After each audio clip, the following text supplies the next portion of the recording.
இன்னைக்கு அதிமுக பாஜக கூட்டணி ஏற்பட்டதை தொடர்ந்து முதல் விக்கெட்டாக அன்வர் ராஜா அந்த கட்சியிலிருந்து விலகி திமுகவில் இணைய இருக்கிறார். இப்போது அவர் அண்ணா அறிவாலயத்தில் இருக்கும் நிலையில் அதிமுகவில் இருந்து அவர் நீக்கப்பட்டதாக அறிவிக்கப்பட்டிருக்கிறது. அதிமுகவின் முன்னாள் அமைச்சரும் எம்பியும் மற்றும் தொழிலாளர் நலத்துறை அமைச்சராக மறைந்த முதலமைச்சர் ஜெயலலிதாவின் அமைச்சரவையில் பணிபுரிந்தவருமான அன்வர் ராஜா ராமநாதபுரத்தில் அதிமுகவின் முகமாக அறிவிக்கப்பட்டவர். ஏற்கனவே அவர் 2023ஆம் ஆண்டு அவர் எடப்பாடி பழனிசாமிக்கு எதிராகவும் சசிகலாவுக்கு ஆதரவாகவும் கருத்து தெரிவித்திருந்த சூழ்நிலையில் அதிமுகவில் இருந்து ஒரு முறை நீக்கப்பட்டார். பின்னர் மீண்டும் அவர் அதிமுகவில் இணைந்த சூழ்நிலையில் சிஏஏ சட்டத்திருத்தம், வக்ஃபு வாரிய சட்டத்திருத்த மசோதா ஆகியவற்றில் பாரதிய ஜனதா கட்சியின் நிலைப்பாட்டுக்கு ஒரு கடுமையான விமர்சனத்தை தெரிவித்திருந்தார். சிஏஏ சட்டத்தை பொறுத்தவரை அதிமுக நாடாளுமன்றத்தில் ஆதரவு அளித்த போதிலும் அன்வர் ராஜா அதற்கு எதிராக நாடாளுமன்றத்தில் பேசியதால் சர்ச்சை ஏற்பட்டது.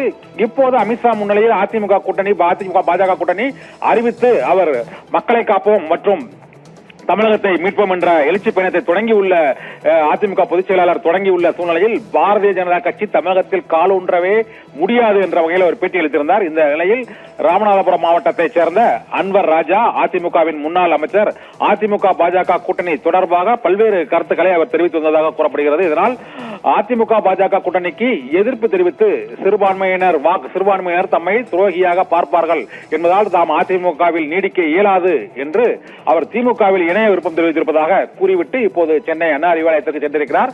முதலமைச்சர் மு.க. ஸ்டாலின் முன்னிலையில் விரைவில் இன்னும் சில நிமிடங்களில் அவர் திமுகவில் அவர் அதிகாரப்பூர்வமாக இணைய இருக்கிறார். இந்த சூழ்நிலையில் அதிமுக பொதுச் செயலாளர் எடப்பாடி பழனிசாமி அன்வர் ராஜாவை நீக்கி அதிமுகவின் அடிப்படை உறுப்பினர் உள்ளிட்ட பல்வேறு பொறுப்புகளிலிருந்தும் அவரை நீக்குவதாக இப்போது அறிக்கை வெளியிட்டிருக்கிறார். இதனால் அதிமுகவில் இருந்து பாரதிய ஜனதா கட்சி கூட்டணியை எதிர்த்து முதல் விக்கெட் விழுந்திருக்கிறது.